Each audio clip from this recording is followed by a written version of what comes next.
আসসালামু আলাইকুম। তুবাস মম কিচেনে সবাইকে আরও একবার স্বাগতম। আজকে আপনাদের সাথে শেয়ার করব ভীষণ মজাদার এবং স্বাস্থ্যকর স্যুপ নুডলস রেসিপি। এই রেসিপিটা ছোট বড় সকলে অনেক বেশি পছন্দ করবে। এটা মজার নাস্তার পাশাপাশি অনেক পুষ্টিকরও হবে। তো চলুন দেখে নিন কিভাবে স্যুপ নুডলস তৈরি করবেন।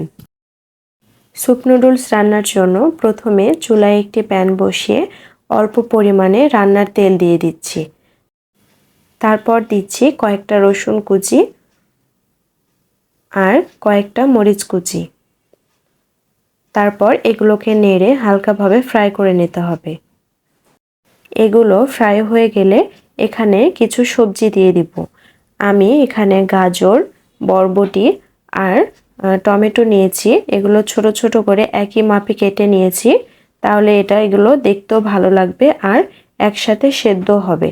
আপনারা এখানে অন্য যে কোনো সবজি নিতে পারেন। তারপর সবজিগুলো 2 থেকে 3 মিনিট মতো ভেজে নিব।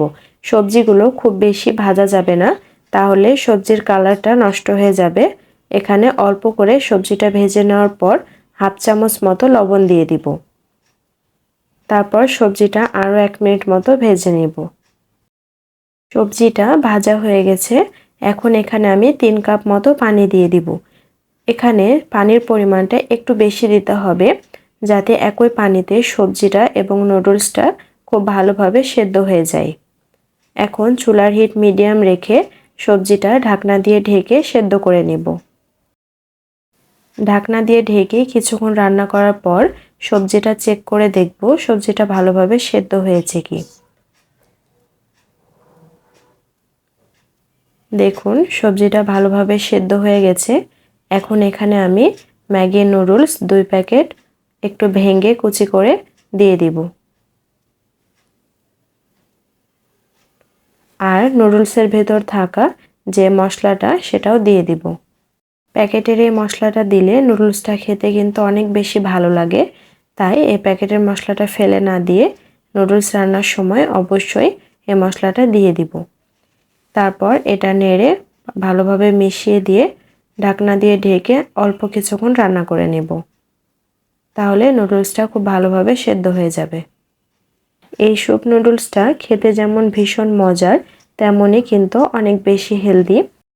ছোট বাচ্চারা কিন্তু সবজি খেতে চায় না। আপনারা বাচ্চাদের এভাবে স্যুপ নুডলস বানিয়ে দিতে পারেন, তাহলে কিন্তু তাদের সবজির পুষ্টিটাও পাবে আর অনেক মজা করে খাবে। আমরা সবাই জানি স্যুপ নুডলসটা একটু গাঢ় হয়, তার জন্য 2 টেবিল চামচ কর্নফ্লাওয়ার সামান্য একটু পানি দিয়ে গুলিয়ে এখানে দিয়ে দিচ্ছি। তাহলে স্যুপ নুডলসটা গাঢ় হবে এবং খেতেও অনেক বেশি ভালো লাগবে।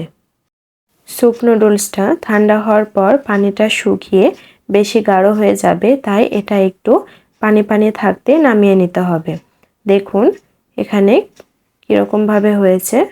এই অবস্থাতে আমি স্যুপ নুডলসটা নামিয়ে নিব। এখন আমি আপনাদের নুডলসটা পরিবেশন করে দেখাচ্ছি। এই স্যুপ নুডলসটা খেতে যেমন ভীষণ মজার, তেমনি এর রান্নাটা কিন্তু ভীষণ সহজ। এর স্যুপ নুডলসটা আপনারা ঝটপট যখন তখন বানিয়ে ফেলতে পারেন। শীতের সময় গরম গরম স্যুপ নুডলস আমার কিন্তু অনেক ভালো লাগে। আপনাদের কেমন লাগে সেটাও কমেন্টে জানাবেন। আজকের মতো এখানেই শেষ করছি। আল্লাহ হাফেজ।